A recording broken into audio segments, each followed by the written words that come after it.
Welcome back, everyone. Today, I'm really excited to have guest Mike. He is the owner of AR Funnel. I actually worked with Mike, and he has given me great advice and genuinely has been in the game for I don't know how long in business, entrepreneurship, specifically the fitness space, very well for how long. But Mike, if you don't want to, or if you don't mind introducing yourself. Yeah. So my name is Mike Crowson. I currently am the CEO and co-founder of AR Funnels. I have a extensive history of being in the fitness space, as he said, and so I started coaching, I guess in '09, and then started online coaching in 2012. Made $12,000 for the year. Had to go get a normal job. Technically wasn't normal. I went and worked at Shreds for any of my old heads out there. Did that for 2.5 years. Quit. Went back to do my own thing. Got into building out e-commerce stores for fitness coaches. My sister Nina was actually my first person I ever worked with, and did some personal training online from there, helping them out on building their businesses. Started Rye Supplements in 2017 with some friends. Exited that in 1 year. Started Coffee Over Cardio at the same time we started Rise. Focused on that more than Rise. Ended up doing 10 million in sales. Exited the company in 23. Started a marketing agency at the same time about a year later from opening up the coffee company, because everybody was like, can you help me do what you do? And had a marketing agency. Shut that down also in 23 as well, because we started AR in 22 and then just went all in on AR, sold everything else, quit everything else, and here we are. And apparently I come out of retirement and do some bodybuilding again for the third time in my 15th show. So Fair to say you yeah, have some mileage in the entrepreneur some game. history. Yeah. I've Well, had a you few old actually changes. Yeah, I actually wanted to dive before we go into your current success, almost the upbringing you had in entrepreneurship, and you mentioned Rise. That's a prominent name in the space. It's one of the top supplement brands, and I even worked with them in the past. It tastes amazing, great start to it. How did you think to start a supplement company, considering how saturated the area is and how hard it is with cash flow, marketing, and everything like that? So that company was a collective of a few people that worked at Shreds. Myself, Nick, there was a silent partner, and Joey Swoll. And I knew Joey very well, and I knew Nick very well, but they didn't know each other very well. And so I was actually came in as somebody that was I did the grunt work of the company, so sweat equity play. And so I shipped every box for a year and helped basically build out the back end of what the system needed and required. And so that's essentially like how that all got started.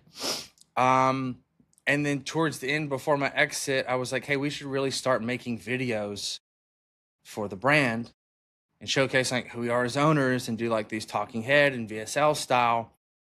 And then I exited, and then Conor McGregor came on, and then the rest is history. But it was really about creating that connection and funnel. I think in the very beginning of starting that, and then it kind of just took off from there. Um, what we wanted to create was amazing products that tasted really good, and I think we did that. The brand has evolved since. It's followed the trend of the marketplace, so it's like now everything is like crazy dosed to keep up with the industry, right? Seems like every supplement is actually too much at this point. Yeah. Because if you've been working out for a year, you don't need 17 different clinically maxed out ingredients. You need like three, and then you cycle and do a different three, and then you cycle off those and do it. I digress. But that's just how I do it. So like I can't even take a full scoop of the product anymore, and I don't take a full scoop of anybody's product anymore. I'm a sensitive guy, internally and externally. I think it's a pretty funny hierarchy of bodybuilders, whereas when you're first starting out, you think you need all this stuff, these crazy dosages, and then after 2 to 3 years, you're okay with some coffee and salt maybe for a pre-workout, and it gets the Yeah, I mean, job for a done. Or long maybe time I you'll, trained fasted. yeah. So it's funny the difference of expertise. Cause I'm the same way. I used to have all the crazy stack stuff, and now Let's have some coffee with some rice cakes. Gets the job done for me. I don't need a L-citrulline, the Yeah. alpha GBC, and all those You know, fancy I, things. I do love me a good pre-workout though, still. And right now, coming off this show, I'm about, I guess, almost 4 weeks post-show. And I'm eating more than I feel like I ever have. I'm upwards north of like rest days are like 500 carbs. Active days are like 425, Think 200 or almost 300 protein.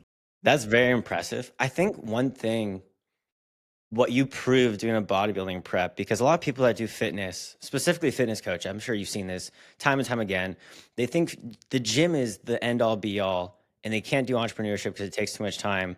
Yeah, don't get me started. And it takes, I would say, granted, I'm not a bodybuilding level, but maybe 1 to 2 hours of your day versus entrepreneurship is a full-time job and you work yourself beyond a certain point. How did you doing a bodybuilding prep affect your business on a day-to-day schedule? And did you put things in your schedule or put people in your life to help you during that time? That's a really good question. So I'll give you an example of what peak week of nationals look like. Okay. Peak week of nationals. I flew back Sunday from the previous show, which I won, which qualified me for nationals. And then I decided to do it.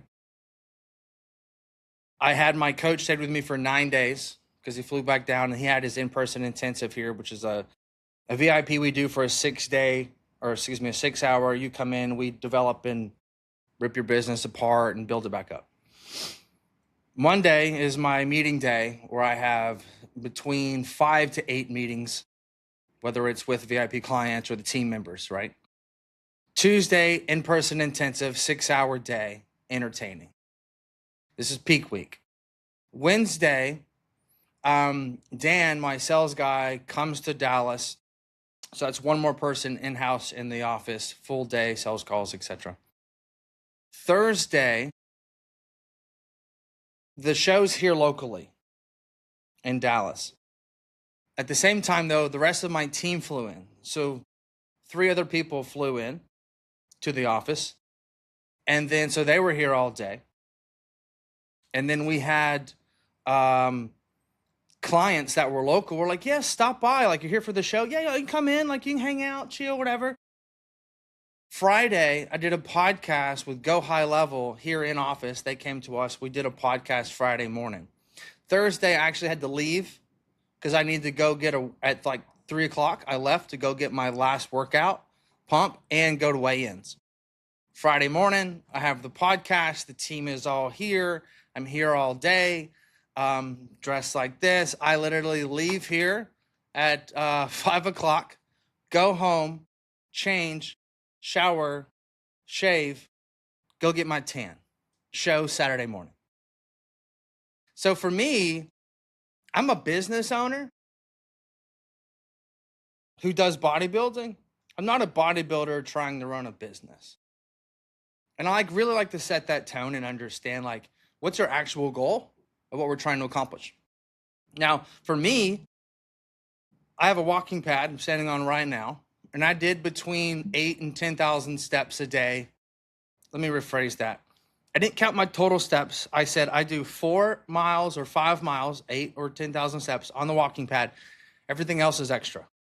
But I got to get in those steps. And most days it was 10,000 steps. And so when my coach was like, hey, do you want to do more? Like, do you want to do like real cardio? I go, no, just lower my food. Because I'm not going to leave the core mission, which is this job, for me to go sit on a Stairmaster and waste my time. Just pull my food. I was eating plenty of food. I was like, just pull the food. Don't care. I'll suffer, but I'm not going to suffer here. This isn't going to be sacrificed for some trophy. Bigger mission. And so the food, I use Icon Meals, and I've been using their meals for 6 months. I buy food for the office, so everybody that's in-house that works with me gets free food, energy drinks. We got an espresso machine. I've got like all the things in here, right? Want to make it a fun place. So food wasn't an option or a problem. It was all prepared here, done. The weekends kind of differed depending, right? I I work out. I wake up at 5 o'clock. I go to the gym. I work out. I come to the office. I'm typically here anywhere between 8 and 9, just depending on what I got going on that morning, what I'm working out, the day, et cetera, et cetera. So I leave here usually around 6:30 at night, go home, start all over again. I think you're demonstrating that one, the mindset is amazing that you already prioritize the business and having that distinction that you're a businessman that does bodybuilding, not vice versa. And I think that mindset's really important for a lot of people that are entrepreneurs starting out, especially with fitness coaching. But I think the irony of fitness coaches saying they can't have time for their business, they can't do posting, they can't do. Mhm. I think a big Yeah, thing that happens is people get success, they get 5 to 10 clients, their marketing suffers because they have 5 to 10 clients and that's taking their workload. And they say the same excuses their clients say about fat loss and things like that. Oh, I don't have time to meal prep. I don't have time for the gym. You're saying the same excuse, but with your own business. You're saying, hey, I have to take care of my clients. I can't market, even though that's the reason you have clients. And so you prioritize the things that matter and you put structures in your life because you just know you have to do these things. It's not an option in your mind. So I I think think these the are really I, powerful I things. I think the mental shift actually is not things I have to do; it's things I want to do. I want to do this show. I don't have to do the show. I want to get the steps in. I want to eat the meals. I did the entire prep without a sauce. It's Plain crazy. chicken, rice, salt. And you know what? It was fine.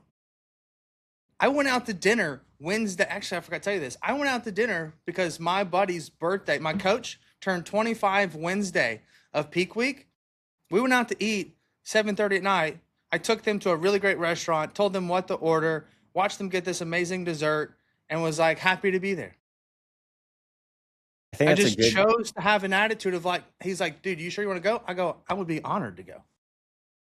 I that's want to go do this. that's a really good reframe. And I think that's a good it's a great statement for people that find success because the same thing with your work. I'm sure you love your work. It's a passion of yours. As for me, I love to do it. It doesn't feel like pulling teeth. I It's wouldn't be in my office 11 hours a day if I didn't love it. I mean, I'm the co-owner and CEO. Like I could come in if I want to, or I can stay at home all week if I want to. Like I could do whatever I want. Doesn't matter. I can has it cancel everything always for the week. But I has just it all enjoy doing it. has it always been like that from the start for entrepreneurship, or was it a skill that you learned? So I grew up with my dad being an entrepreneur in the excavation, which is the dirt work construction world. So I didn't know that like you could be an accountant until I was like a freshman in college. Like I didn't know that there were actually like really good, well-paying jobs that were not something you had to go to school for 10 years. I was just always told, son, you can be a carpenter, you can be a plumber, you can be an electrician, you can do any of these skilled trades. Interesting. So I should be more specific. When people listen to this, they're going to think, "Wow, these two are just psychos." Because I love my work. I always talk about how much I love working. It genuinely brings me joy. Sure. All these Yeah. things, people will probably think, "Hey, they're just born that way," or "Hey, they're just lucky they have that work ethic." When you first started out and you had, I'm sure, imposter syndrome or things along those lines, Yeah, sometimes I still do. was that We're trying a to do $1 million a month. Like who do I think little Alabama country boy can make that happen? so when you were first starting, it wasn't in you already of, hey, I love this work so much. I'm so confident I can do whatever I want. When you were first starting out, what was a big skill set or trait that you had that really set you apart and put you on the right trajectory of life? I treated my business like I did my fitness. I got 1% better every day.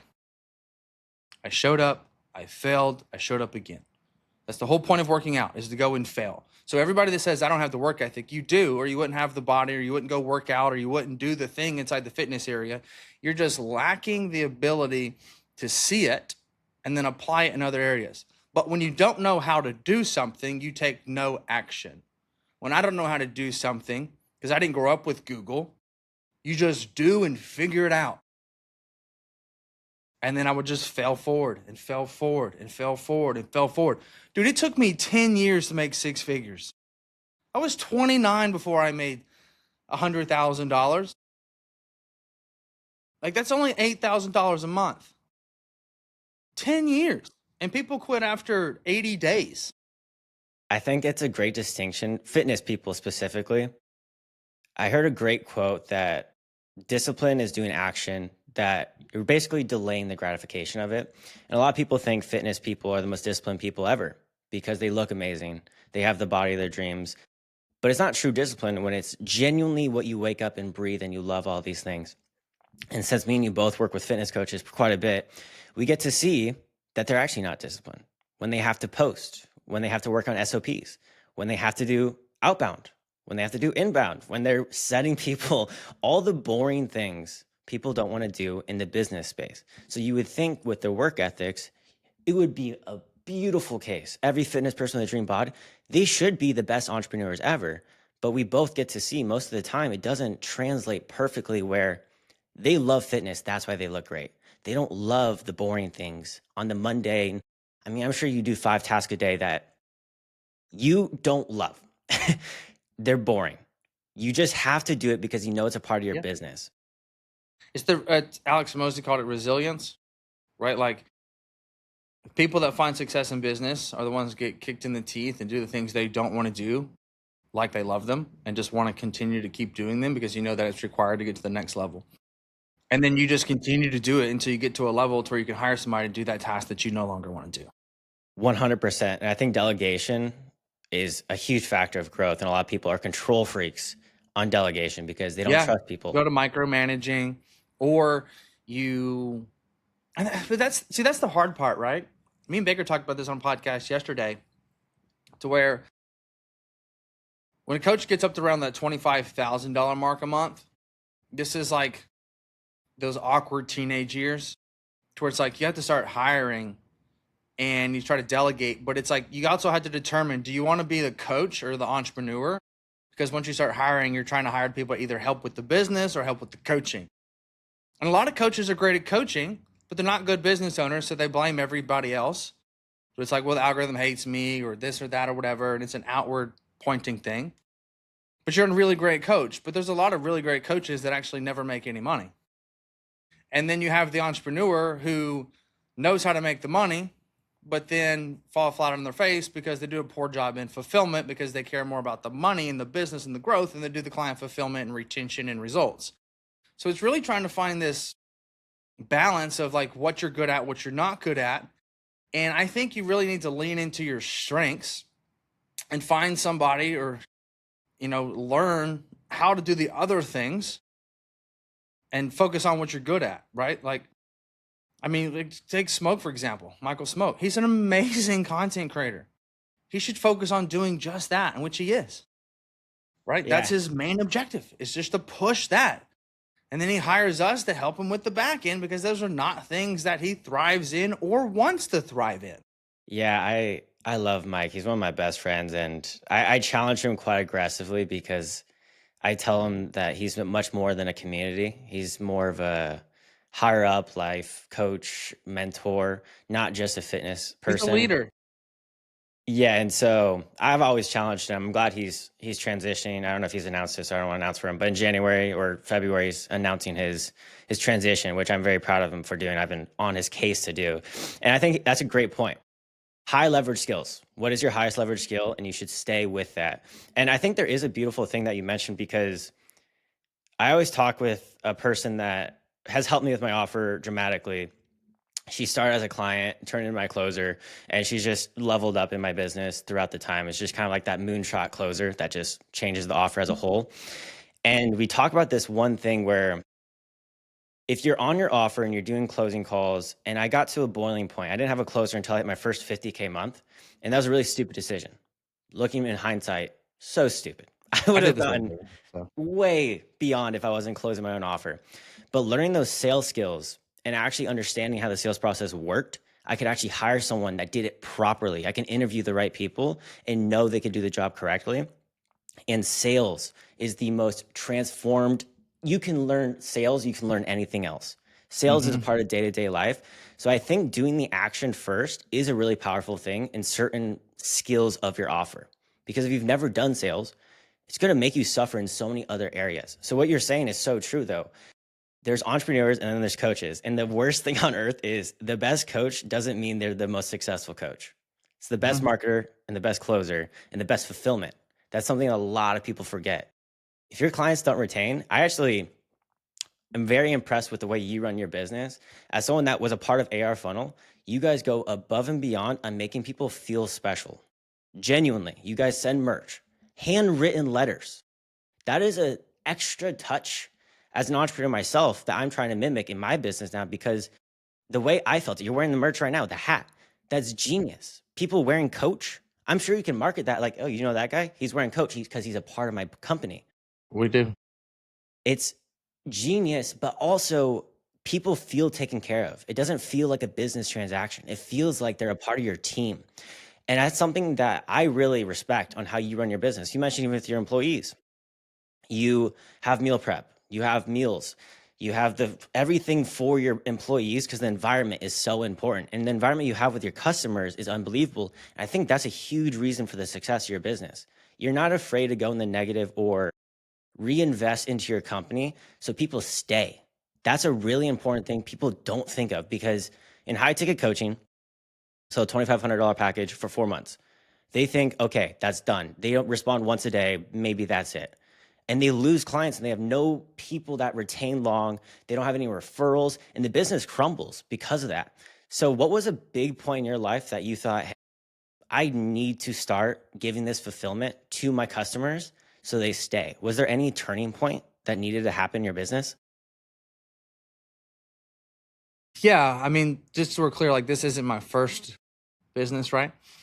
So there's a few things that you learn along the way from other companies or how people are operating, right? I'm sure there's a few things you've started to pick up from something you saw us do. So I think that there's two ways to actually learn from somebody who is, let's say, at the next ring of the ladder or above where you're at. And you learn what they say, right? The actual education, and then you learn how they operate. So it's like, how are you operating? And then what can I learn from what you actually have to say? And good business owners pick up on that. I learned a lot about Alex Ramose's pitch when he launched the book offer that allowed us to do an in-person event and sell $130,000 from stage in 16 minutes. I learned that from how he operated, not what he taught me. And then we did a live webinar, do the same thing. But here's the funny piece is that 18 months ago, I did a webinar and we made $0. And then 18 months later, we do 100,000 in an hour. And it's because I learned what they're doing. So you learn along the way from other people, not just what they say, but how they operate.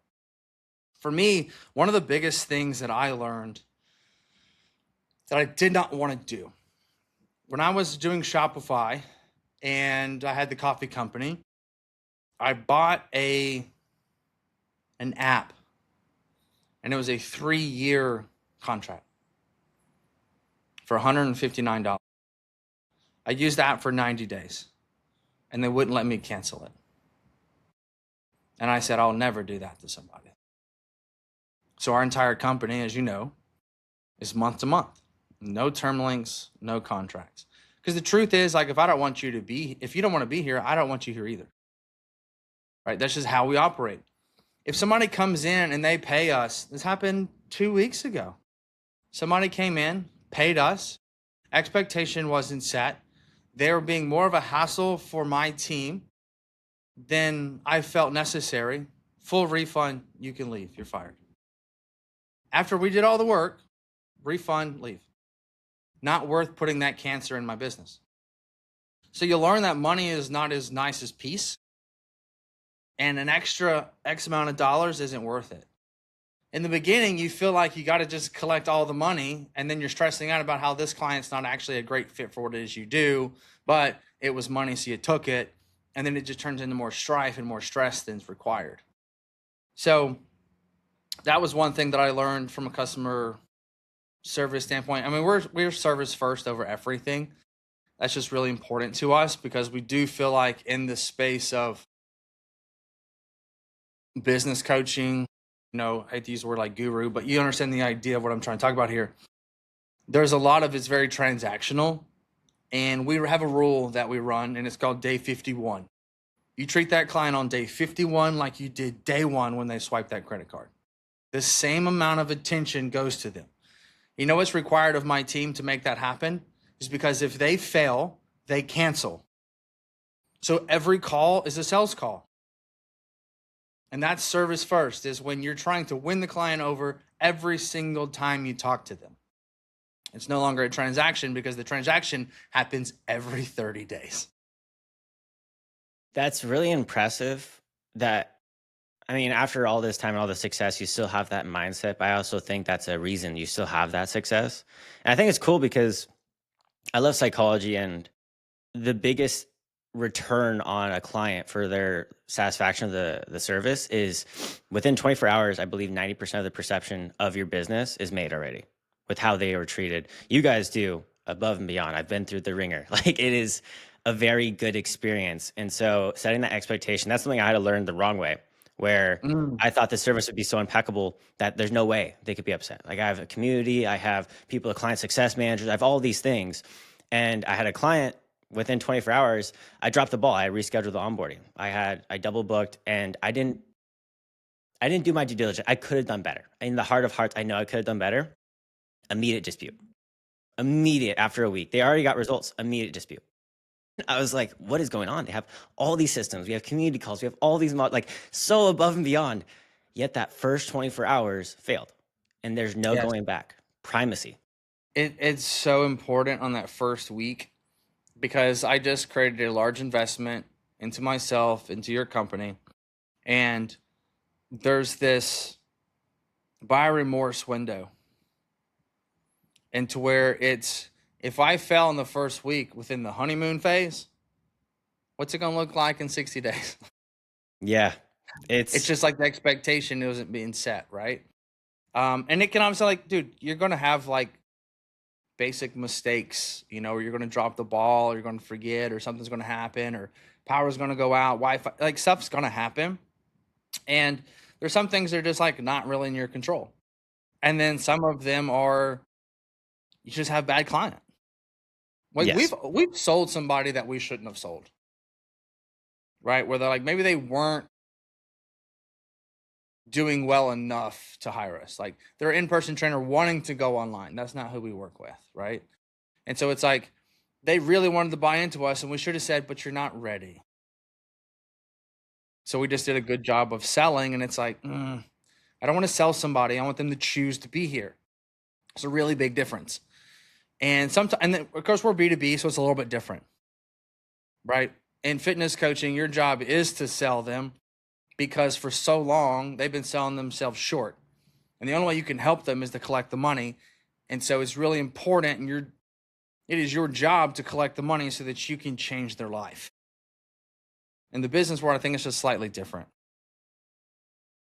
I'm curious the difference on the fence you ride there, because in sales, I always see it as you're influencing someone into the decision that they should be making to better their Yeah. life. And what you're saying now is you want them to, but what if you have a feeling that you know you could transform their offer, yet they're not sold themselves? Would you do the extra push when you know in your heart of hearts that your service is made for them, but they're not convicted? If financially it's not a burden to them. So you would do sales and normal sales processes, get objection handles, or almost go a little deeper on how you ride the fence on that. Do you handle objections, or is it a simple, maybe that's not the best for you then? We do based on let's say systems or theory, but we don't on, do I want to operate my company that way? Like, some people don't want to operate their company the way that we suggest they operate it, whether we believe it's to be true or not. So if you don't want to do it the way we want to do it, I'm not going to sell you and force you to do something you don't want to do, and then you have a poor experience because it's not what you wanted, but you got sold. Right? So if somebody is like, I really want to learn macros, but you only do meal plans, and you sell them a meal plan and then they're miserable, like, that's not what I was trying to, like, I don't want that.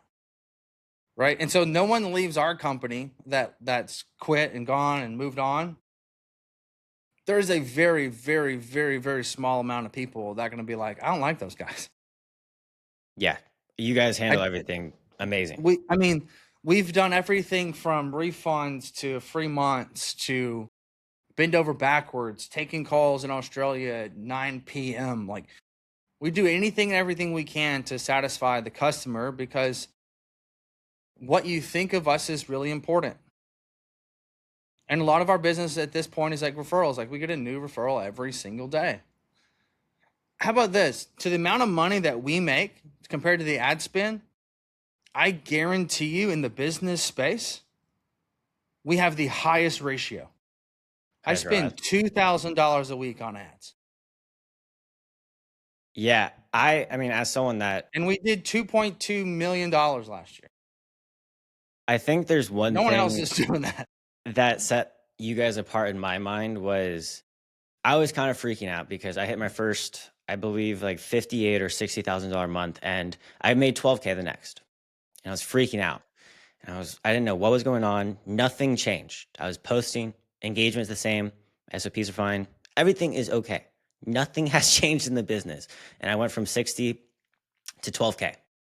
And I was freaking out. And I DM'd you and I was like, hey, truly, like, I wasn't upset with you guys at all. I just was like, what is going on with my business? As someone that like has been in the field, you hopped on an hour-long call with me off the cuff. I remember No I was at home. preparation, nothing. I have never seen a business owner from a DM as well, not a text, a DM. You hopped on a call for an hour and you said something that I use constantly in Empire Blueprint when people freak out. Law of averages. That stood out. It's like a lesson that I tell everyone because it made me feel so much better because the next month, what do you know? We're back at 60K. Nothing changed. Literally Yeah, you nothing. didn't change anything. You just continue to do what you do. It's just some months. And there's a lot of things that I think we don't take in consideration, like climate or presidential elections or Venezuela, whatever. Like, there are climate things that happen. Interest rate change, something happens, stock market drops, and everybody either gets tight or gets loose. There's just all these different things that we can't always account for. And I had, because you know why? Is because I've had these same issues. I remember 2 years ago, I'm sitting in the shower talking to my wife, and I was like, you know what I really hate? I hate paying myself X amount of dollars and the next month paying myself like less or having to put money back in the company. You know what she said to me that changed my entire perspective? Isn't that entrepreneurship? And I was like, I've been doing this for 12 years.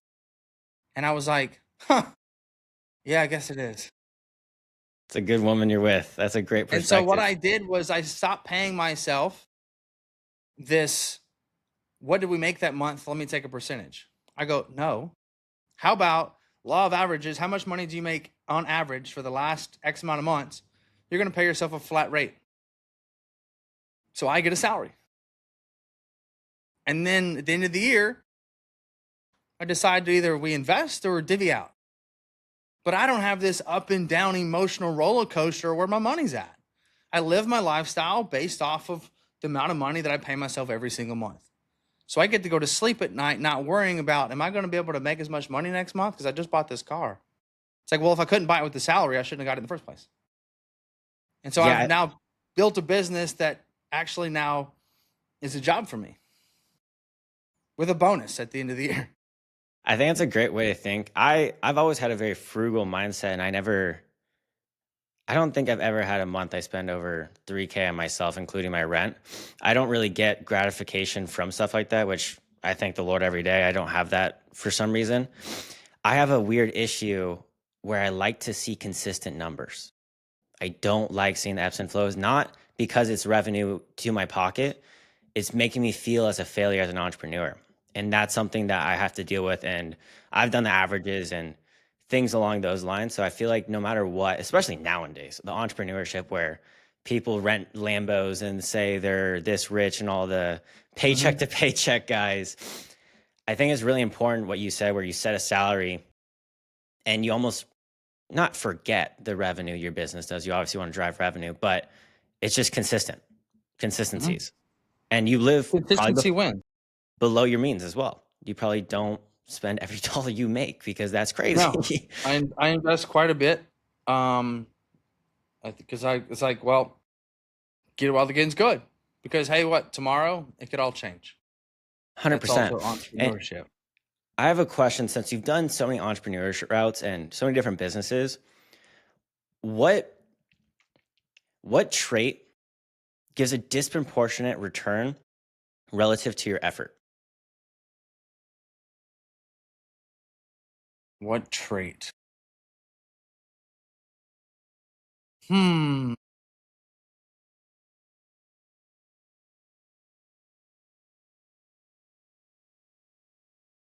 There's a few that come to mind, but the first one I'm going to say is just going to be belief. I believe that I'm always going to be okay. I had a buddy of mine tell me one time, "You're just dumb enough to make it." And it's because I'm willing to risk it because I believe that it's going to be okay. For a long time, I believe like I'm going to figure it out. Like I don't know how, but I'm going to figure it out. I'm going to figure it out. I'm going to figure it out. I've picked up and left Alabama, moved to New York with no job, and I was like, I'll figure it out. I moved back home with no job. I was like, I figured it out. Moved to 6 months later, LA. I was like, I'll figure it out. No job because I've always been entrepreneurship. Moved to Texas, I'm going to figure it out. Moved to St. Louis. This is now I'm more established and I have savings and money and all this stuff. So it wasn't necessarily concerned. But another thing is like, it's the small things that you believe that's going to happen. So we were looking for this office here that we're currently at. And I sold the home and still didn't have a place to live. And it was within 30 days, I've got to have a place rented so that I can move into in Texas from St. Louis. And I was like, God's going to provide. Well, I'm not worried about it. The right thing will come along when it needs to come along. So Lo and delusional behold, confidence, would you say, is the biggest superpower you possess? from a get it done perspective, yes. I will say this. This has really changed the game for me and helped me understand how I operate. Is that like you can't even interview at my company unless you take the test that's called Strength Finder 2.0 by Gallo, Galleo. I suggest everybody take it. It's $59. It gives you 34 strengths and weaknesses about how you operate as a person. And they're broken down into 4 categories: influence, execution, relationships, and learning. Influencer is number 1 for me, followed by learning, followed by execution, followed by relationships. Relationships are actually so poor in my categories that 72% of the strengths are in the bottom 25. And I always make the joke, like, you can just ask my ex-wife. So relationships is something I really struggle with. And that's hard as a CEO as well, because your job is relationships. But I have influence at the same time. So it's this weird kind of, I can influence you to do it, but maybe I'm not the best at managing that relationship. I can get you motivated, but keeping you on task or throwing you to the wolves is something I typically do, right? Maybe I don't ask you how your weekend was. Maybe I don't ask you how your wife was. Maybe I don't send a fluff text where it's like, hey, hope you're doing amazing, versus, hey, can you send me the link over to that thing? So I'm just quite direct sometimes. And some Quite people blunt. like, you're an a-hole. Hmm. I got a buddy of mine. He's like, Mike, I always call you for advice because you're an a-hole, but you shoot it to me straight. It's just like, well, I don't just fluff your idea and say it's amazing when I don't think it is. I think Right? I've been told that quite a bit, and I used to see it as a very big issue in my life because people label it as autism nowadays. It's a big term. They say it's autistic, but I used to see it as a big failure in my life that I'm just so direct and honest, and not to the point of trying to hurt someone. Obviously, I don't think when you're saying this, you're being hurtful. You're just being honest and trying to help your friend. And leaning into it has been the biggest success for me because I see it as a strength now. Because a lot of people don't possess that. A lot of people want to add the fluff. They're afraid to just be their true self. So I think it's really cool that you say that, because that's actually an insecurity of mine that I dealt with for a long time. Was people said the exact same thing. They go to me for advice. They don't go for, hey, I need help right now, of like, I need someone to talk to. And I always felt ashamed. I was like, I'm a nice guy. What? Like, I care about you. But at the end of the day, it's not the way I communicate. And leaning into it, I think, is a superpower. It's so funny because I naturally will call myself selfish. And so I've had to also realize that and go, how do I not be human and be more like Christ? Because expect humans to be humans. We are sinful creatures. So I have to consciously think about, hey, how are you handling the situation as Mike? Or how are you handling the situation as the higher self of you? That took me this year to finally learn that. Curious because this is a battle I dealt with and I had to come to terms with. If you're so business minded, entrepreneur mindset, how does that affect relationships? And what was a big turning point for you in that realm? Because not to put you on the spot, I'll share my story to make it more comfortable. Where I've been in relationships and I treat it transactionally and I treat it business minded because I think it's almost even objection handling. I would see it as an objection handle. It's smoking mirrors. And I'm so invested in improving my life. All I do is listen to better podcasts, learn, constantly reading. I'm trying to improve myself constantly. And when I'm with a woman, I would act as an entrepreneur, not as a boyfriend or relationship. How have you been able to have a marriage and make a cutoff in those realms? I'm working on it. My first wife, she was the face of the company. We were business partners through and through.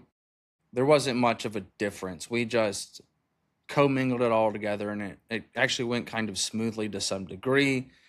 But there wasn't this like period that we didn't talk about, because I was like really deep into like trying to make this the biggest and best thing ever.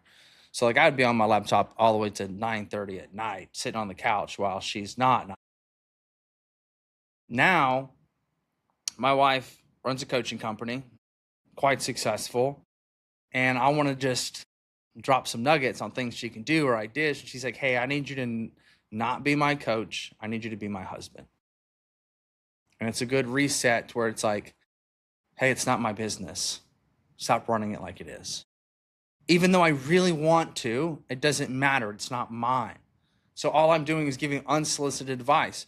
Well, when you're giving somebody unsolicited advice all the time, you know what they actually think? They think that you think their ideas suck because you're always telling me how to improve it, which means you don't like anything I'm actually doing. And it's like, no, no, no, that's not it at all. It's just we could just make it better.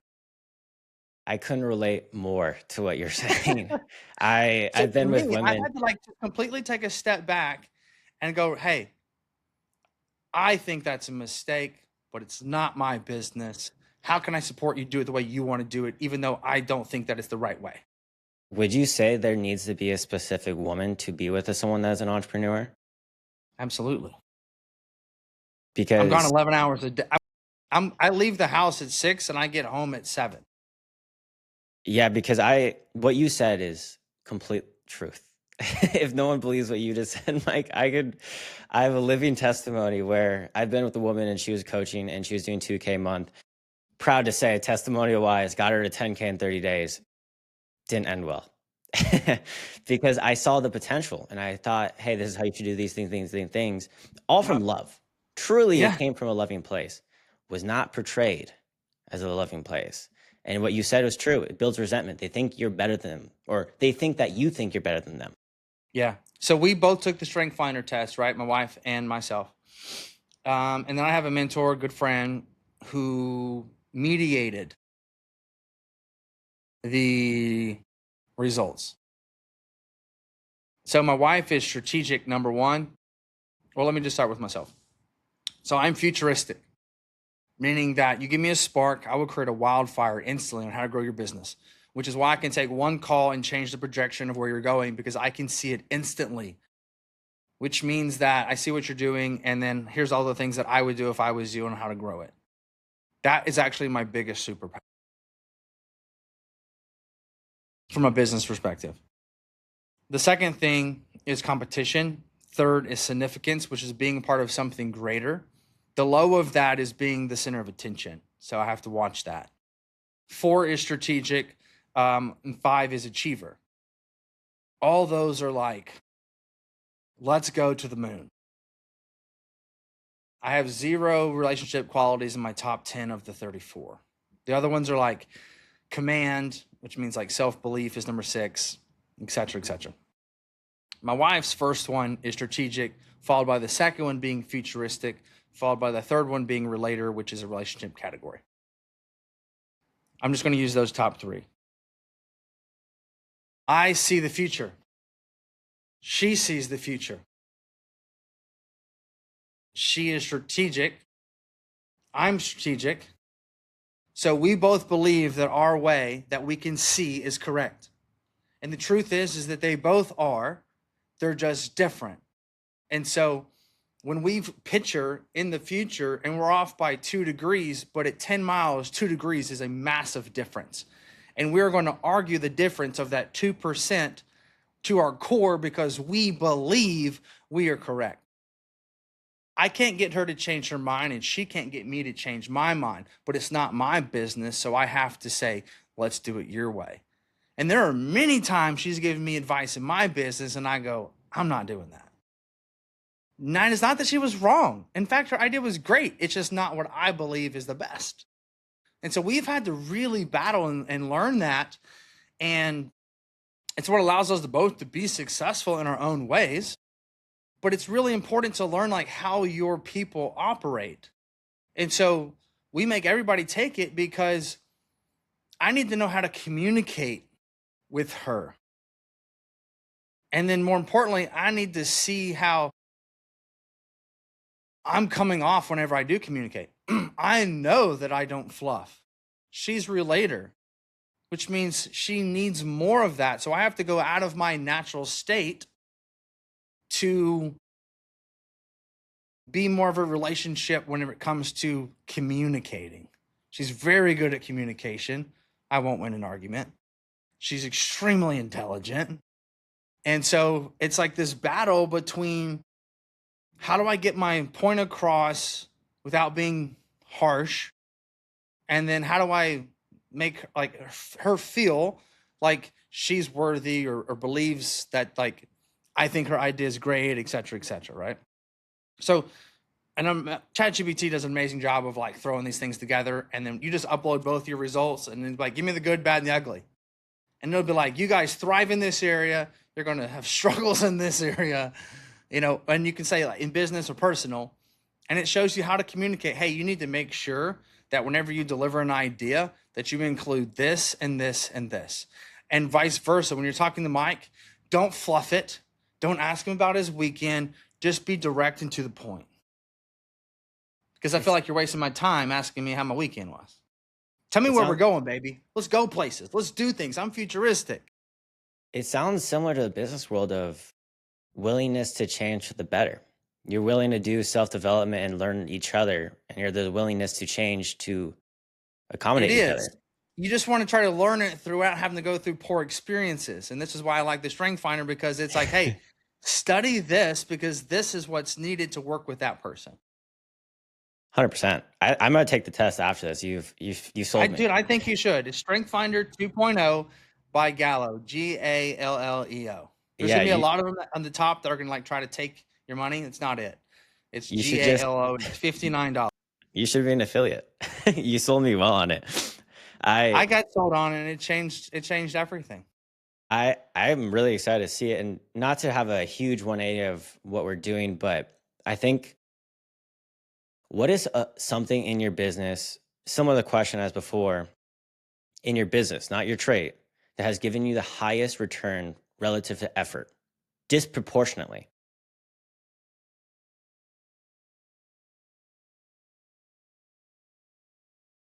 Outreach.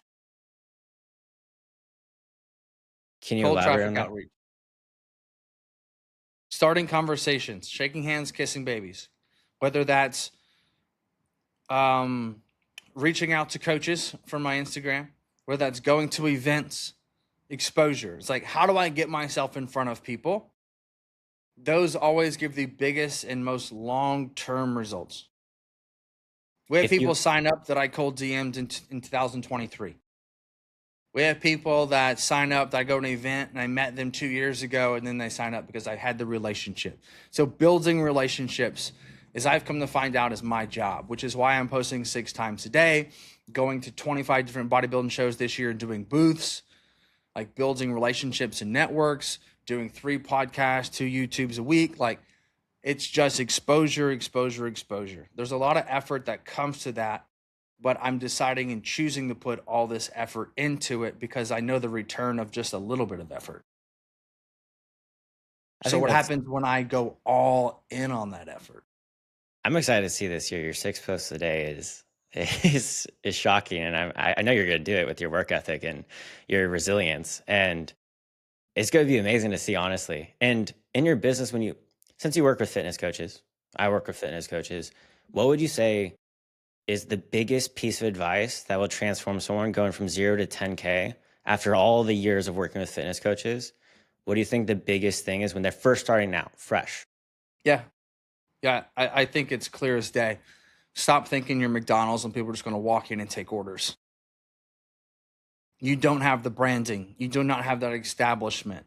The odds are you're not posting the content required for people to learn the knowledge, meaning that they're not just going to come to you. So you have to go to them. This is where the shaking hands and kissing babies and exposure comes in. If you're not reaching out to 20 people a day, commenting on their stories, how are you expecting people to come to you? They're not just going to find you because you built a website and you think, great, now let's rake in the cash. Doesn't work that way. You have to go out and build those relationships. You got to send the new followers welcome messages as soon as they come in. Right? It's all the dirty work that no one actually wants to do that builds the business and the reputation. And then you get to where you hire somebody to do those things for you. But it's putting out the outbound work instead of posting up going, I'm a good coach. I look pretty decent. Come buy my stuff. Irony of that, by the way, of I look good, so I deserve this. All the top coaches don't have impressive physiques, in my opinion. Guys that are doing $1 million months. There's one guy I look up to quite a bit. His name's Evidence Based Training, EBT. He's an Australian I know you're creator. talking about. He has not gonna disclose how much he makes, but he is the most successful coach I've ever seen. I've seen people with 10 million followers make less than him in a month. He doesn't have an impressive physique. Nothing against the guy, but you can get his physique in a year, and that's a big disconnect people have. Is I look this good, so I deserve this amount of money. Like you're saying, they think they're McDonald's because they look this way. They think they're this brand because they have a 6-pack, but they don't want to do the dirty work. They don't want to market themselves. On my page, I have shown my physique twice on hard post. The rest of the time, I'm in a button-up t-shirt. That is it. Knowledge, branding, likeness, authenticity. These are the things that sell people. Genuine connection. People don't buy your program, they buy you. And I think it's another thing people think, oh, my coach is the best on earth. How are they going to know that? You're Yeah. not marketing it. It doesn't You're make not sense. letting me know. And it's like, here's the thing that I try to tell people too in the beginning is that if people have to assume what it is you do, you're not going to like what it is they assume. I love what you just said, because when I see someone say, I'm a fitness coach, cool. I'm a PCOS mother that's 35 years old. I want to work with a guy that's a PCOS coach, even though they probably have the same knowledge. Most fitness coaches are really smart. It's The just thing is, marketing and branding. people like specialty. They don't Yes. think, oh, you know everything, all this stuff. No, they want you to know that you can fix their exact issue, their specific pain point. And people At, think, at, oh, you at go. the Lead Summit event, this is my entire speech. The Lead Summit event is an event we host every October here in office. And we have a bunch of speakers come out. And I spoke on niching down. And it's actually really it's actually called the reverse engineer ad funnel.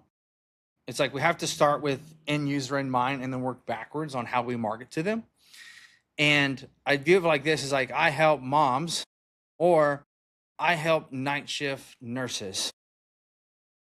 And it's like, so which one is actually going to call out somebody more? Right? Obviously the nurses. Like, but Mike, I don't want to niche down that far. Like, there's not that many people. I'm like, you know how many nurses there are? You're looking for 30 clients, bro. I That exact phraseology pisses me off to no end. I don't want to niche too much. My audience would be Yeah, too and this is small. what I also tell people is like, why are you at this event right here? Because I help online fitness coaches. Why aren't you learning from somebody else who just teaches general business? You got a hole in your roof. Are you calling a general contractor or a roofer? If you tear your labrum, are you going to the urgent care or are you going to a shoulder specialist? These are We great practice it analogies. every day, but we think that it's like, well, I'm not maybe a specialist. And it's like, all you got to do is just choose something and go all in on it. That's actually a good point. I'm curious about this because this is actually a big factor that I've seen at least because we've worked with around 300 coaches now. And one thing that's interesting that I'm genuinely curious about your perspective, would you rather someone hard pick a niche when they're first starting out and have the potential of that niche kind of rejecting, like a male being a booty coach? There might be some friction there. Or have the niche come to you and you go double down, triple down after your first 1,000 followers? Which do you think has a higher success rate? I think it depends on how you got in the game. So if you're a nurse who got into coaching, you should target nurses because you're still making content with the scrubs and the stethoscope. And so I feel like that you should figure out what it is you do day to day, and then you're going to naturally attract people like that, and then you sell to those people. But if you're not sharing what you do on a day-to-day basis, then you're actually not going to attract the following that matches you. So for example, if you do a lot of EDM and you post about it, guess what? You're going to get a lot of other people who love that. And then you should probably niche down to helping people look the best at raves. I You think shouldn't work with bodybuilders because it's not the same audience. there's even a worse part of this question. What if they don't have passions? That's something that has bewildered me sometimes. They don't have passions. They don't really have a personality. And they want you to tell it. And I've never told someone their own personality or their niche because truly at the end of the day, they have to work with that niche. They have to know that niche. A battle I've seen was we kind of got to a point where we were just like, hey, just choose it. And he was a male and he knew females, just the psychology. They buy more on emotion. It's a higher revenue if you have a female audience and all these things. He chose female and his audience went from when he just first started out 85 to 15, 85% males. His niche rejected him and he had no personality, no interest. And that's when I came to the conclusion of do you allow the niche to come to you and then you double down? Or do you pick a niche and you just keep trying it out when you have genuinely no passions? And I've challenged these people. I've challenged them extremely hard. What do you do on a day-to-day basis? What are things you like, not fitness related? Like, who are you as a human being? And they do not have any substance. So I think that there's more to that than maybe like a hobby that you do. Do you have a golden retriever? Post about the golden retriever. And then more people who have golden retrievers and love dogs will come to you. If you like to golf, post golfing and then people will come. Are you a man of faith? Post about that. You will have people come to you who are also in faith. So I think that there's actually more to that. We just think it has to be this elaborate thing that's super niche. And it's like, no, if you love to go to country music concerts, and you love country music, and you wear boots every day, you should just lean into that. So like all it is actually just expressing who you are as a person, just who you are. What are the like 4 or 5 core pillars that you believe in? If one of those is country music and one of those is faith and one of those is you like to work out and one of those is you like these certain types of foods, hey, that's your thing. Go for it. And then you have your relationship. Do those things. More people will follow you because of those core things. If all you post in my mind is fitness content, then you're just posting something that you can just research on Google and there's no depth to who's doing the exercise. Say, don't be a walking ChatGPT because that's going to be the world in 5 years. My best posts are not fitness related. My Of highest course lead not. generators are not fitness related. Yeah, it's Those because that's all not top of funnel. That's minimal funnel, bottom of funnel content. And so we think that, okay, I need to create a business page. And it's like, that's the first mistake. You should use your personal page only. ever. Because again, you're not building something that's actually sellable. So stop thinking it's going to be a business. No one cares about your logo. You don't need a logo to start making money because no one's going to wear it and no one cares about it. So don't call your Instagram handle your business name. That's silly. We've had this discussion before, right? I'm just more big on personal brand than I am business brand because this business wouldn't be what it is without the people that operate it. Yeah, you are correct about the I didn't want to use my name, still haven't used my name. That was the biggest objection handle until I started sharing about my life. People do not trust you if you are just your business name. So what you are saying is No. 100% true. That is an objection we had to handle until I had the credentials. So I left money on the table. Yeah. And And you can always make the transition as you become more of a McDonald's. But if you start off with McDonald's, man, that's tough. that's the shocking thing about Mike. He's always been higher up wellness. It's the craziest thing. I've never seen someone get such authenticity. Maybe it's because of what he shares. I mean, But that's it's not though, because it's not brand related. Everything he posts is self. He posts nothing brand. Everything Michael. He just has a different name. that is very true. I This is a unique question, but in your business, specifically with AR, I want to niche down to AR.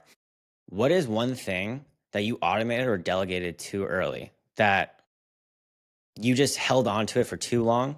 Or sorry, or you held on to it for too long? So the first 4 months, we went from 0 to 60,000 reoccurring. It was me and Baker. I took 8 sales calls a day, it seemed.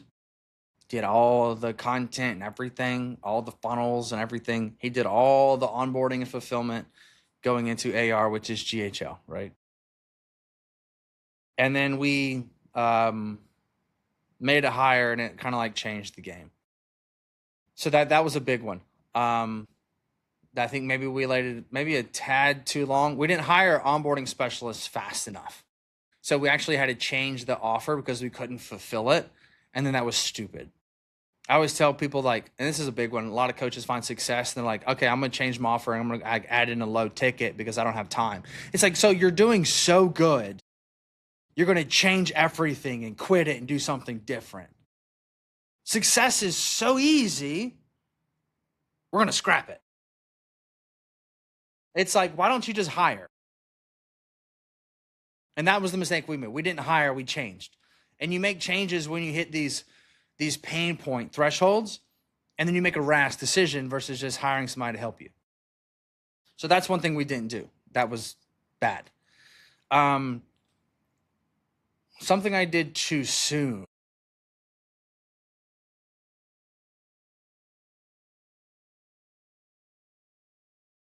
I think we brought on too many people too fast last year because we know we needed to hire. And so we brought on too many people. And it became a cash flow crunch issue because we're like, yeah, we're going to grow into this. We're going to prepare for it. It's like we just got a little zealous. Because you make fast hires instead of good hires. That's a good distinction. That's a really big distinction because I started expanding and having assistant coaches and a lot of just different back end people. And there's a big difference between people that are we people and I people. And that changes businesses. The Good best hires. hire I've ever made, VAs and setters. VAs are incredible. I love a good VA. So I have somebody inside my account and the company's account and everything 16 hours a day, every day. Every new follower gets a message. Every conversation is handled. We don't do anything AI related. You don't use you do go high level. I was going to say ManyChat has the follower outreach right now. Here's the problem with that. I post me doing something bodybuilding. It takes a weird turn, goes down like a very male audience of an audience that I don't want. I send a message to that person that triggers the algorithm that I want more of those people. I don't. Yeah, I'm not a big fan of the first outreach on the follow because we've actually gone business from people that actually, I think this guy is incredible. I mean, you work with him, Brian Mark. He does incredible. Like, I think he is levels. Like, I respect that man like no other. Yeah. He Post does tons of outreach on every content, follow. very good at content. Everything. Yeah. He is mastered. His transparency Golly, dude, he made a video about literally every breakdown his business revenue wise. I thought that was the most beautiful thing I've ever seen because he showed how the profit margins on $1 million business is only around 150K. And so I thought that was Yeah, beautiful. that's crazy to me, but that's another story.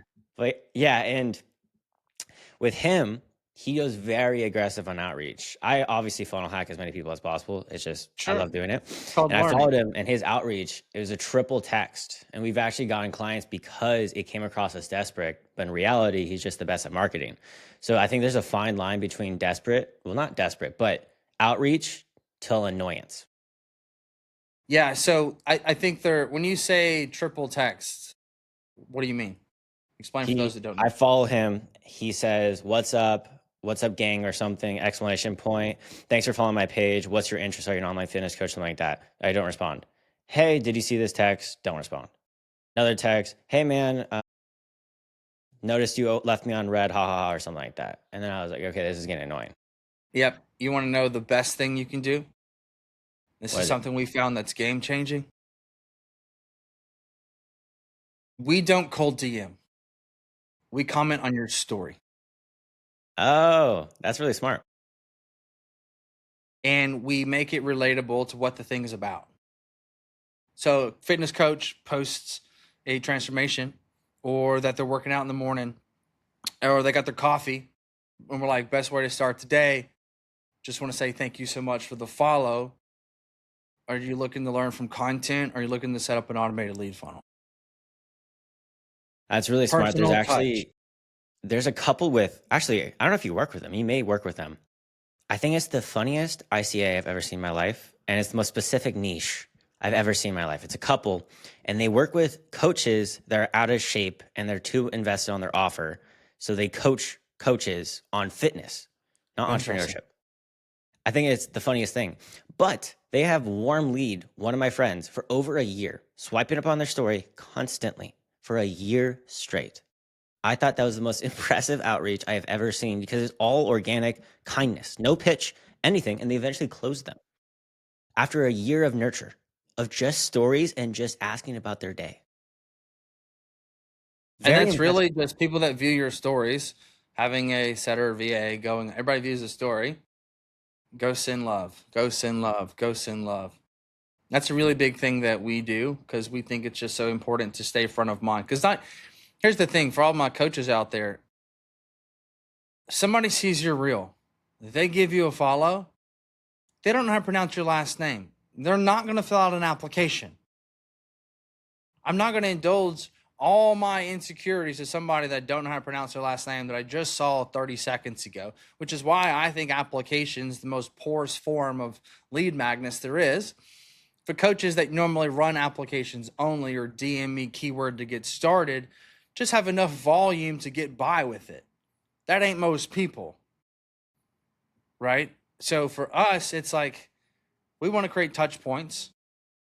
We want to build relationships and like go out of our way to do things that you can't automate because we don't want to automate I'm not trying to automate our relationship. Right. And so it's like we have people that say like they're in-person trainers and then like we'll give them advice and we don't work with you. Yeah, I mean, Like we don't just ignore your message. you've actually given me advice after AR, like working together. So it's a completely true thing. Because it's you're here if the question becomes are you here to make money, you're here to serve. If you're here to serve, you're gonna make money. Yeah, I think I mean, I'm trying to give you a testimonial there. Like you do live what you're saying. It's very Well, true. thank you. I've lived it. And so I think it's very impressive that you do that. I think, so we talk about outreach, we talk about nurturing, all those things. What about when they get success? What's the first thing that breaks when a business scales faster than expected? When it goes faster than expected, it typically you make a rash change or your attitude changes from service to finances. The biggest mistake I've seen is when a coach hits 50K and they go, that's awesome. Let's do 100. And then they go find a mentor, somebody to pay so to teach them how to scale ads. Because odds are to get to 50K for most 99% of people, You're going to need some ad front of some degree because you're just not amazing at creating content. Then you spend money on ads. You find success because the first time you're on ads is the best success you're going to have because you're targeting all the people that follow you. And you find success. Then you hire the team to match the fulfillment. And then ads start to fall off. But you have to now spend the money and you keep selling PIFs. You change it to PIF model so that you're like, for us to get to 100, I got to stop taking monthly. I got to go PIF. So you sell only PIFs. You stop building reoccurring. Your overhead outweighs your reoccurring revenue, which means you have to make sales to pay for the team. And you invested the money you made from the PIFs into growing the team in the ads. And so now you have to pay your assistant coaches with money you don't have because you spent it in growing the business. And now you're cash broke. And now you have to spend money no matter what the climate of ads is. You're having to battle politicians and you're having to battle all these current events that are going on. You can't just let your foot off the gas. You have to force spend the money to make the money to pay for the team. And you put yourself in this underwater situation and you make less money than you did when you were at 50,000. Couldn't agree more. That's a very well experienced answer, I can tell. I also think I people when see it all the time. And they you know also why I see it?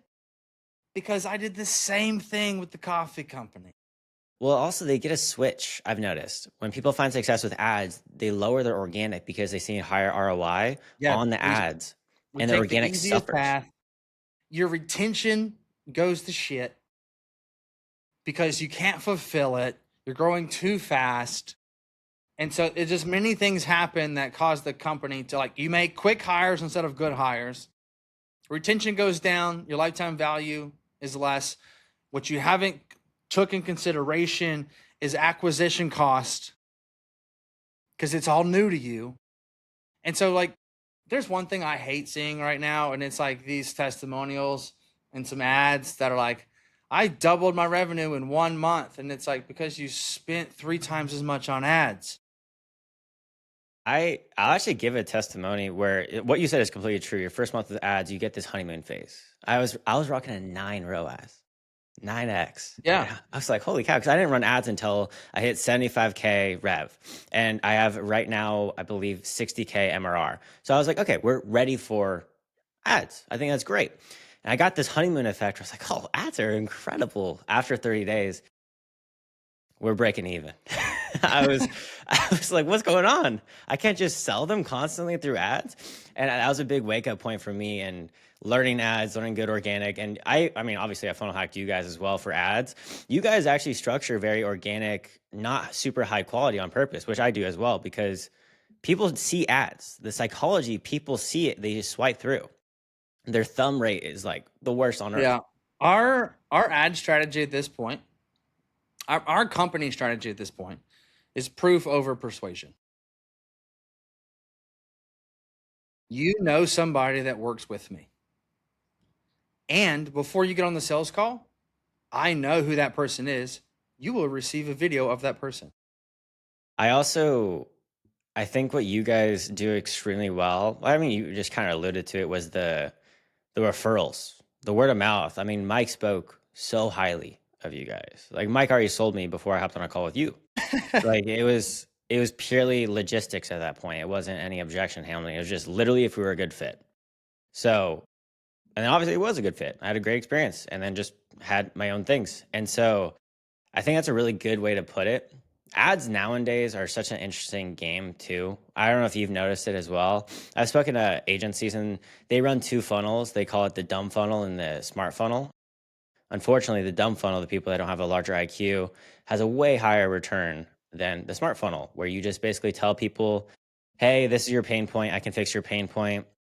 It's not your fault. It's just because you don't know this magical thing. And I see that in the space nonstop. I don't know about in the business realm for the ads. I don't know if you guys definitely haven't ran that. I've seen your ad of these are all our clients, and that one I'm sure has the big return.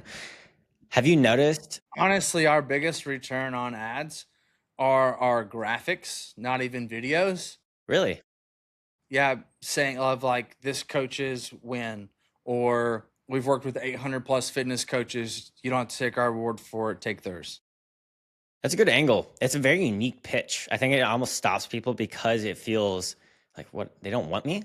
Like they don't want to just tell me to buy right now. And It's because the trust factor. It's like, listen, I can say whatever. I'm a good salesman, but I didn't have to sell you. Michael smoked it. yeah, Mike actually told me because I was having issues with SOPs and just backend. And Mike's like, I don't do any of that stuff. I just have AR funnel. And I was like, really? I was like, I'm stressing about systems. System sucks. Go high level. I know you guys partner with them. The most complicated stuff on earth. If you try to figure out go high level on your own, it's the most complicated system I've ever seen in my life. Like, I mean, you guys are the masters, but go high It's got a level. plaque behind us here for doing that. So I've had the honor, just so everybody knows what Go High Level is. Go High Level is a platform where you can implement like 300 different features, and it is a massive thing. It's text message, email, calendar systems, landing pages, applications, quizzes, check-in forms, surveys, workflows, call people, all your conversations come into one place. It's a lot. And we work with two types of people. One that's finding success that wants to hire an expert, or two, the person that is trying to find success and wants to hire somebody to do it and help them speed up the process so they don't have to fumble around for 6 months and it's half as good as the way we would do it in 3 weeks. Like, we're not looking for somebody that wants to go get their own $97 plan and do it themselves, because you're not ready to invest in yourself and hire a quality person, even though you tell people that they need to hire an expert, which is you, to help achieve their goals, when they can just also go chat GPT everything is you're going to teach them. You can also chat GPT everything that we can teach you. The difference is how good is it going to be, accountability and speed and quality. And so we want people that go, hey, I understand I could learn this, but I'm probably not going to be as good at it as somebody that's done it for 3 years for over 800 people. Let me hire the expert because I teach people to hire the expert. Why don't I take my own advice? That's the client we want. I think that's a really good approach. And what I was alluding to with ads was, what business advice do you think is dangerous but extremely popular right now?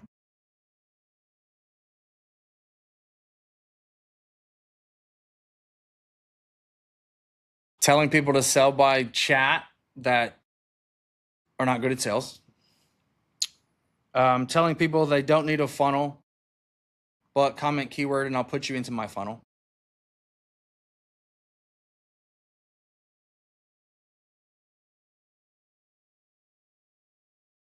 Running ads before you actually make good content, because ads are nothing more than somebody that creates good organic content and then you turn those into ads. But if you can't make good organic content and you're not selling organically, it's not going to work in ads to somebody that doesn't know anything about you if you can't get people that know you to buy. Yeah, I Which think means you suck at content, which means we need to get better at content before we put money behind bad content. Gary Vee says that the best. If your video is a shitty video, putting money behind shit, it's not going to do anything. It's I just put inside my speech, I was like, a lot of people think like they need 100,000 followers. They think that they need like all these big things. I need to run ads. And it's like, a pile of crap. It's just a bigger pile of crap. yeah, it's very true because I see it every day. Someone will join a mentorship, they'll join Empire Blueprint, and they'll see an ad of someone that's an ad agency and be like, "You're doing organic? That's dead. You have to run ads." And these guys can't even make a video talking to the camera without saying like us when they're just looking at the phone. They don't speak with conviction. They don't speak with confidence. And you think putting money behind that's going to actually make you money? You're just burning. There's no magical solution. And it's kind of leading to the next question of what do you think early on fitness coaches overvalue? What do I think they overvalue? That's a really good question. I always look at things like I think what people undervalue. I think they overvalue branding. I need to look a certain way. I need to have this fancy website. When you first start, you're like, I gotta get a website. And it's like, no, you don't. How about this? We operated for 2 years and 8 months without updating our website, and it was trash. And we did $3 million with it. I say the same speech. I did 50K without a landing page. I just had a Calendly link in my bio. Yeah, which I think that's also terrible. But you run a volume game because you post like really great content, right? You get eyeballs on your page. I don't agree with all the content you post because some of it's aggressive towards others, but you know how to catch attention, right? That's good content, is catching attention. So,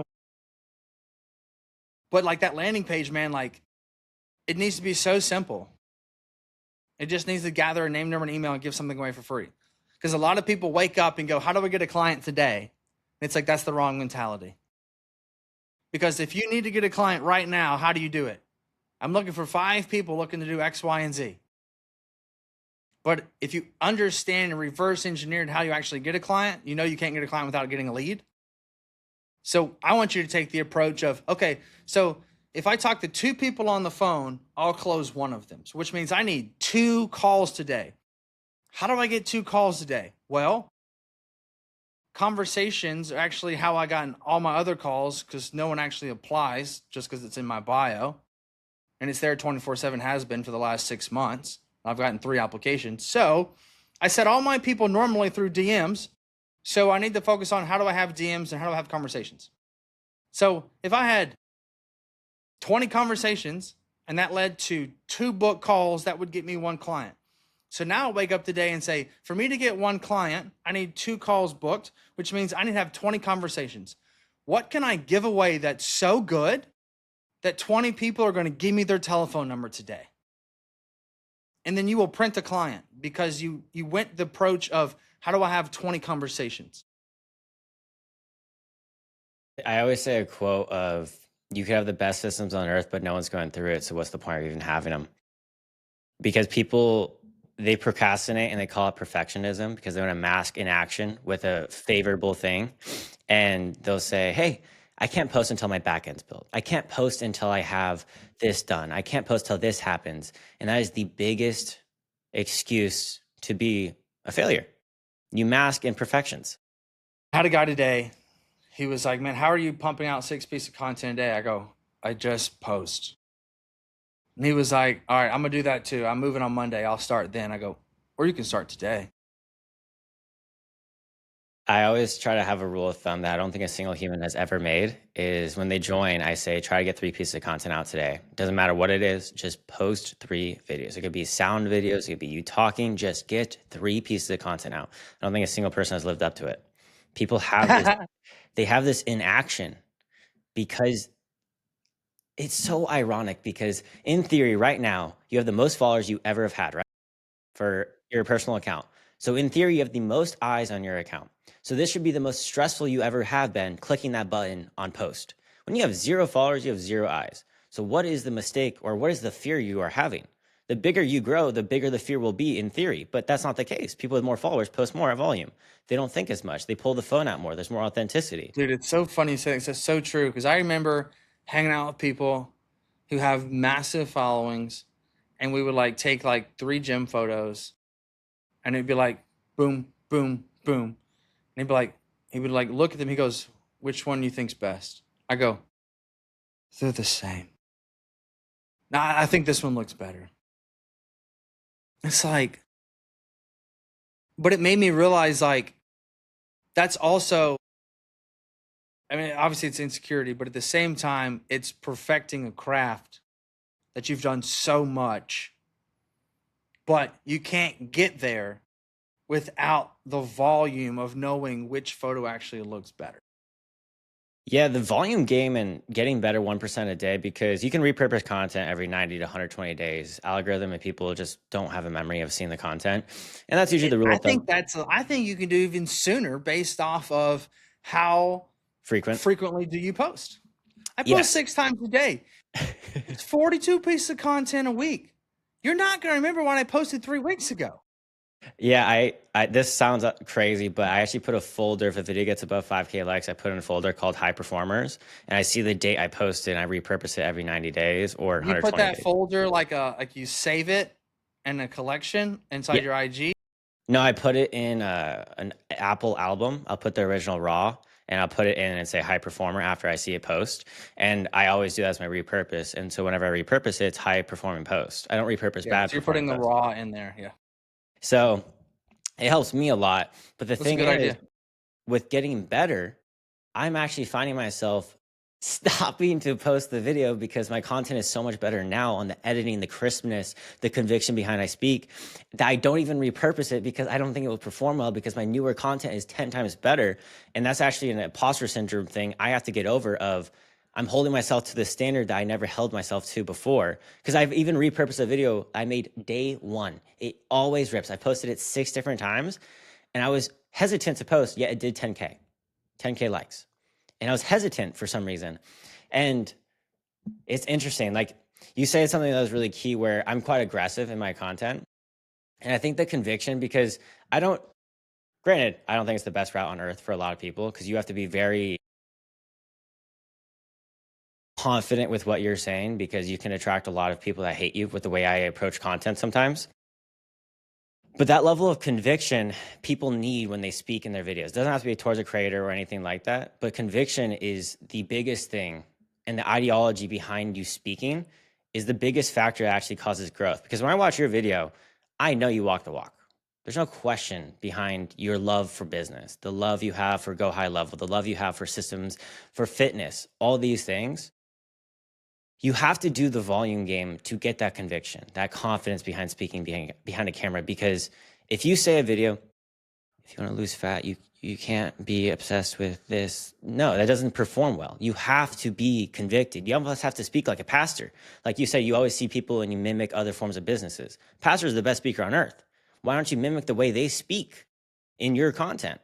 You don't You have to have to learn. be, to put to your words, you have to be evangelical with your message. And so this is what it actually looks like.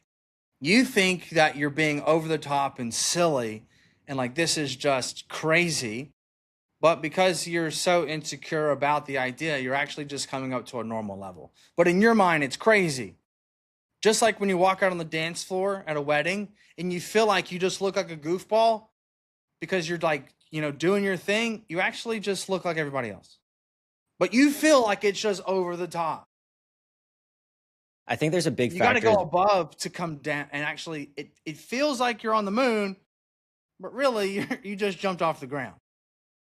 I think there's a big factor as well that still is authenticity because nowadays I see characters on the internet, which I've seen some become successful. And a character, I mean, you're acting in a space that's not you. You're putting on a play. And I see people do this, and they even mimic my form of content where they'll even see a take that's atrocious and they'll react really aggressively towards it. And they don't believe it. And then when they get called out about it, they back down. They don't defend their own ideology.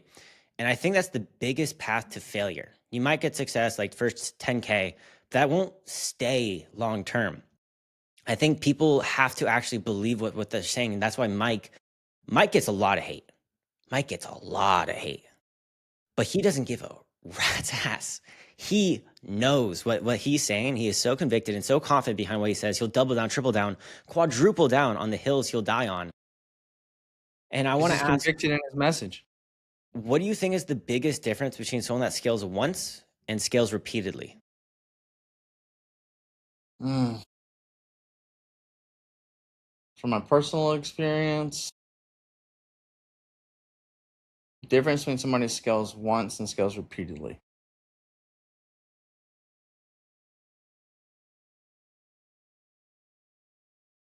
Biggest difference is luck and timing. Interesting. Your first time doesn't mean you knew what you were doing. You just sometimes it could just be you got lucky in the right time, in the right place. I think luck still does have factors that people don't understand because I'll just give a personal testimonial. After not working with AR anymore, there was a big hole because you guys were handling all the back end and systems and stuff like that. And so there's a big hole in the business, obviously. And I got, I've cried about this because I think the Lord just blessed me beyond the blessings I was allowed to receive. A person came in my life that has turned into the full CTO and has just handled every tech thing that's ever existed, and they came to me. I didn't do any outreach. They It's booked a awesome. call as a customer for fitness coaching, but then the whole reason was to pitch me. Nice, smart, And it ambitious. I like it. transformed my life. And I cannot say that was my due diligence. I think the Lord genuinely just blessed me beyond 10,000 years of luck that I got just right in that moment. So I think a lot of factors happen. Have you ever had a luck struck like that in All the any of your time. businesses? All the time. All the time. Felicity, you know Felicity. Sweetheart. She's a gangster. Got on a sales call with me 3 years ago. I said, "Would you like a job instead?" She wanted to pay me, and I was like, "I want to pay you." My current closer. I had a closer that wanted to part ways, and I was like, "Okay, like I'll just take it over." A little more stressful than I wanted to do, but I was like, "Hey, you know what? I'll get back in the game, strap up my boots, let's do this." A week later, I have a call with the same situation. Guy wanted to buy our stuff, and then come to realize that he'd worked for a different type of company inside the same space, was already building out GHLs for people, had a sales background. And I was like, "Hey, you want to work for me instead?" On the 22nd, he's moving here in-house in Dallas from Austin. I think there's There's also, things like that happen all the time. And this is my theory. I've been talking about a lot this lately. How you show up internally, emotionally, to the situation you're given is a test from God. How you show up is whether you pass or whether you fail. Do you believe that He's going to provide for you? Do you believe that it's all going to work out? If so, you pass the test. If you stress about it and it brings you grief and quarry, and you have all these emotions that are negative, you are failing God's test because you are not believing in that moment that He will provide for you. But when you show up going, "Hey, that's all right. That just means the door is going to open up for me. I'm excited to see where it goes. Let's see what happens." you're also You will alluding then to, receive the next blessing. And that's why you see people like they lose and lose and lose. And it seems like there's this constant, always something wrong. And it's because every time they show up for it, in my mind, my belief is that you're failing emotionally on that. And God's like, "You're not ready for it. You're not ready for it." And it's going to be harder and harder and harder. And that's why those people in prison all of a sudden turn their life around and come to God, is because God had to take you to rock bottom for you to finally change and say, "Hey, you know what? Positive mindset." But I if you can stop yourself before you get there, you'll find more success. And the more you show up going, "Hey, that's not what I intended, but I know God's got a bigger plan. Show me the way. Son, you have passed the test. Let's give you the next blessing. Let's give you the next blessing." And I I keep couldn't rolling agree with that, man. couldn't agree more. Before I became a successful coach, I had to hit rock bottom. I had too many stories to agree with you on. I also think you're alluding to the fact that you're showing up to be lucky. You're putting yourself in the spots to receive that luck. You're not just luck is almost the wrong word because you're still showing It up. is. Yeah. You're still allowing yourself to get that luck because a lot of people say, "Oh, that person just got lucky." They don't see that they've been posting every single day for 5 years and they got a stroke of luck. Don't get me wrong. They did get that stroke of luck, but they showed up for 5 years to receive the chance to get that luck. And so that's what the non-religious folk are probably wanting to hear Yeah. is You got to be ready for the opportunity when it arises. you And just how you're showing up in the moment is whether you're going to see that as an opportunity or not. 100%. I went through a divorce. You got two ways to look at it. I'm 32 years old or 31 years old, whatever it was. My life's over, right? Or like or hey man, I'm so glad I didn't have kids. You Reframes. get to choose. You just I reframe it and be like, because now I'm ready to accept the next blessing, accept the next journey and path that I'm going to go on. Or I'm just like tail between my legs and I'm just dragging this black cloud as I go along on a string and just following it with me. It's like, you got to let that go so the sun can come through. Because like our mentality is the cloud, I always say life because there's no is. actual cloud above you. Like, you could lose your leg and you can view it as a negative or a positive. You choose. I Life try is to live my always. life at this point to where it's like, do you have to walk the dog or do you get to walk the dog? You get to walk the dog. Be excited as the dog is to go on the walk. It's Show up in life always. like that, you'll have a hell of a life. I love that it's a little callback to earlier that you always you want to do these things, not you have to, it's you want. I always say life is one reframe away from success. It's how you That's just it, see dude. it. It's one That's it. reframe. I, I'm reading a really good book right now that I wish I read 10 years ago. I think it's called The Gap to the Gain by Dan Sullivan. And it talks about when you're at that 50K mark and you see 100, all you see is how far you got to go, but you don't realize is like, I just made the salary that I made 4 years ago in 1 month. Look how far I've came. Look at all this gain I've made versus this gap and where I have to go. And we put happiness at the end of that gap. And so we're never happy until we get to the end. But the problem is that when there's a gap, there's always a gap. And so the gap just gets pushed. And I did that for so long. And now I view it from the standpoint of like, dude, I can't believe I'm in this office. I can't believe I have a corner office. How sick is this? Or I could be Gratitude. like, what's on the top floor though? Gratitude's amazing. I think I could talk to you honestly for 5 hours, I feel like at this point, because I love just learning from you because I think a big trait of entrepreneurship is talking to people that you respect that are doing things better than you and just more time in the game. And it's a thing that I feel very blessed that I just get so intrigued with people's success. It doesn't even have to be fitness coaches or like any business I'm fascinated with. So I'll end with two questions because I know you're a busy man. If you had to restart and rebuild starting tomorrow as a fitness coach, what would you do in your first 90 days? Yeah, I would. If I didn't know, okay, very simple, I think for me, would be figure out who I want to help. I need to picture them. And I'll give you a great example. When I had the coffee company,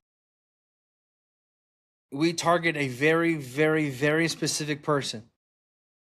It was called Coffee Over Cardio. We targeted somebody, a woman that wore yoga pants, Starbucks drinking millennial. So much so that our pumpkin spice was called Basic AF.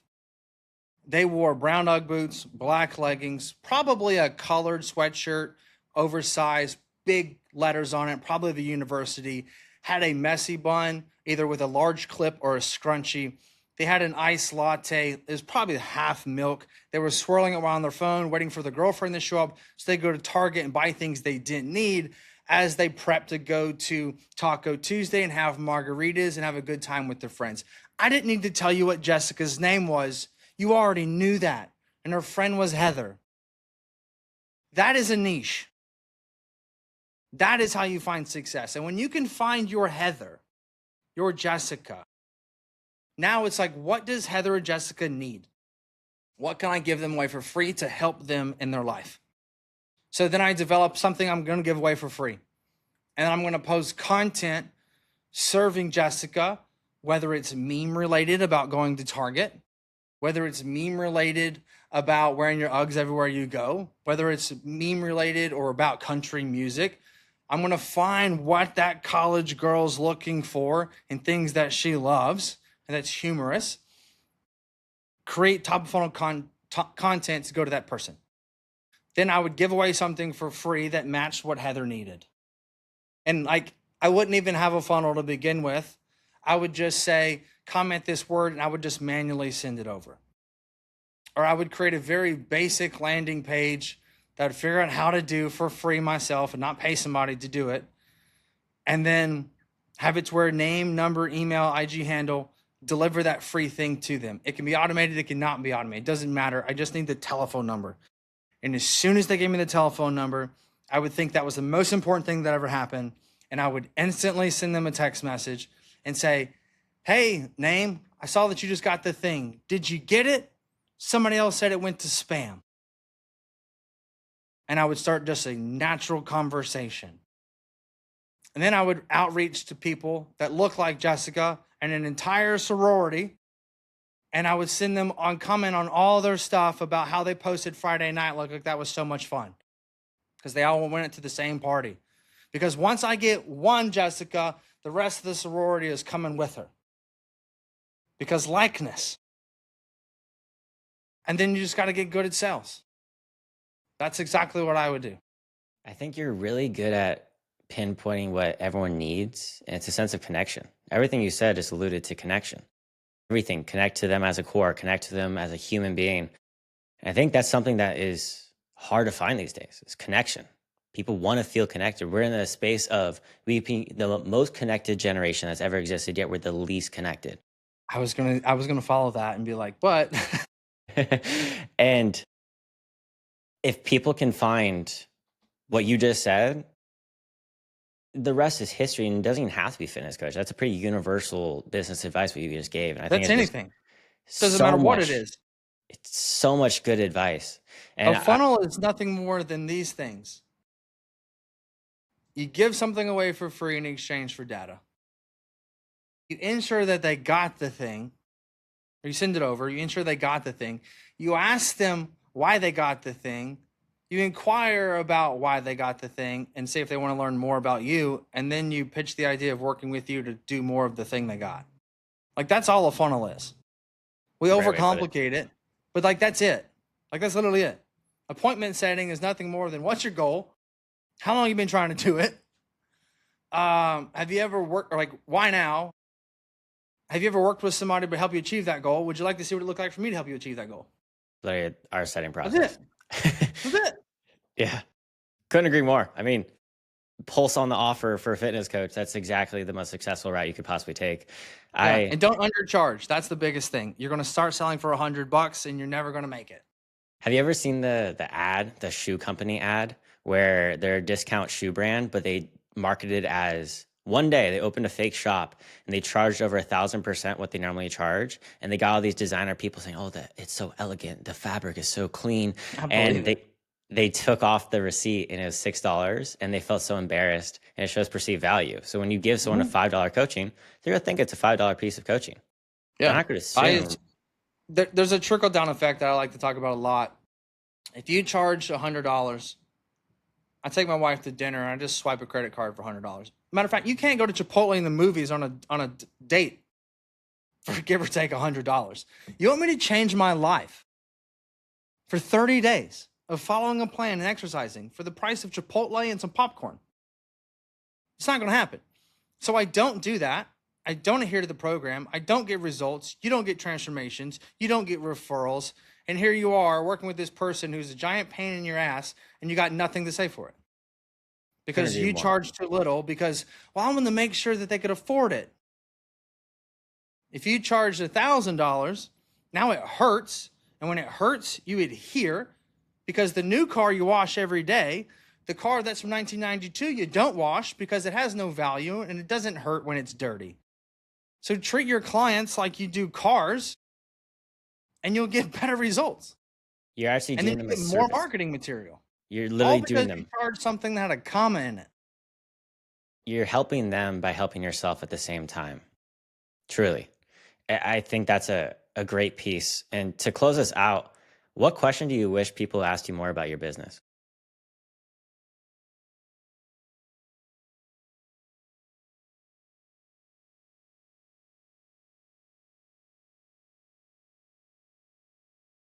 Why did you start it? So why did you? 2012, I made $12,000 in a full year of coaching. I didn't know what I was doing. And because of that, I went into like a really great depression. I'd moved to New York to do fitness modeling. It's not a paying job. It's like you get paid if you get a gig. And it was like 6 months of depression. It was terrible. So alone in such a big city. And my objective now is to make business coaching and a funnel affordable so people can learn from, so that they don't have to go through those same struggles and strifes that I did 15 years ago at this point. Our mission is much bigger now. We plan on donating 100,000. Our goal is 100,000 meals this year. And trying to help fight like obesity, because it's just a crying shame to see a child overweight because of lack of education from a parent. And so it's like, if we can help people make more money, that really means that they're impacting more lives and changing the next generations because of the things that they learn from us. So if we're wanting to actually tackle obesity and tackle health, it starts with us. And us not learning what to do as the person that knows what to do to help them. If you're not doing what you need to do to help more people, then the question actually becomes, are you helping or hurting? Because if you know the knowledge and you can't share it with people because you're not willing to learn on how to do that, well, then part of me feels like you're not giving everybody you're holding back God's purpose for you. You're in your own way. You're not acting aligned, I always like to say. So it's going back and helping the old me. I think it's really beautiful. I think that's what also helps you find success is the operating on ethics. Because that's something that it genuinely shocked me, because I've had such bad experiences in this business world. Your company was the first pleasant experience I dealt with. I'm not exaggerating. I have been screwed out of mentorships. I spent $16,000 on mentorships. They were just VSLs. I'm not exaggerating. And it's so hard because you can do all the research you can, and their marketing is so good. They have fake testimonials. And I think that's what helps you guys stay afloat is the ethics and the actual conviction behind it. Because what you said, you feel like you're doing a disservice to the world by not helping them. I think that's something people need to actually believe to their core, a confidence of you are genuinely changing the world. If you don't have that conviction, you shouldn't be operating that business. If you're just there for the money, because I feel like with you, you could have a $0 revenue month and you will still show up the same way, if not more. Because the only way I'm going to make money the next month is to show up. So I want to give you the flowers where they're deserved, is because you've given advice that transformed my offer free of charge just because you genuinely walk the walk. It's a very impressive thing. And I've tried to operate the same way. I try to go above and beyond with all my clients now. And I try to do the small things that you guys have done. Give gift cards, give small handwritten letters, give merch, just small things on their birthday, send them flowers. Those things go a really long way. People think, oh, it's only $5. It's not the price tag. It's the effort. It shows. I mean, I don't know where my coach hat is, but I would still wear it because, one, it's great for content. It's actually incredible for content. I did a skit and I was the coach. And so it's good branding. Incredible, because I had a skit where I had someone act like a stupid person and then I was the coach and I wore the coach hat. You're telling people you're the coach. So I think it's really smart. I wear my content all the time when I had it. So it's very impressive. So I do want to thank you for being here. One, I think you dropped absolute gems, but as myself, I want to thank you for everything you've done for my offer and everyone else. Thank you. I appreciate that. I will accept that. I'm not good at receiving compliments, but I will accept that. Do you have any closing thoughts you want to add? Any marketing, anything you want to shout out? Man, we don't have anything current that's like on the docket or books, but if you want to check us out, what do we do? You actually can receive the 11 text messages that we set up for online fitness coaches that generate 25 million. You just go to arfunnel.io. AR funnel stands for acquisition and retention funnel, for those who don't know. And you can give me a follow on Instagram, shooting for 100K, but grateful we just hit 50 earlier this week. What's your tag? It is Mike_Crowson. That is CROWSON. And who do you guys work with? Man, well, if you see who follows me, and their coach, odds are we work with them. But on our website, you'll see we work with Michael Smoke, Rob Bailey, here at Hamilton. I mean, we have 7 different business partnerships with B-Mark, Austin Medlin, Will Jerome, and who else we work with? Ruben Brooks, I Jack meant Colburn. more ICP. Oh, um, who we work with. Man, ideally, somebody that's doing over 3 to 5 thousand a month in online. A perfect client for us is somebody doing 10 to 15 plus. We do work with coaches all the way up to the 250 range. I do consulting with some coaches that do up north of 800 a month.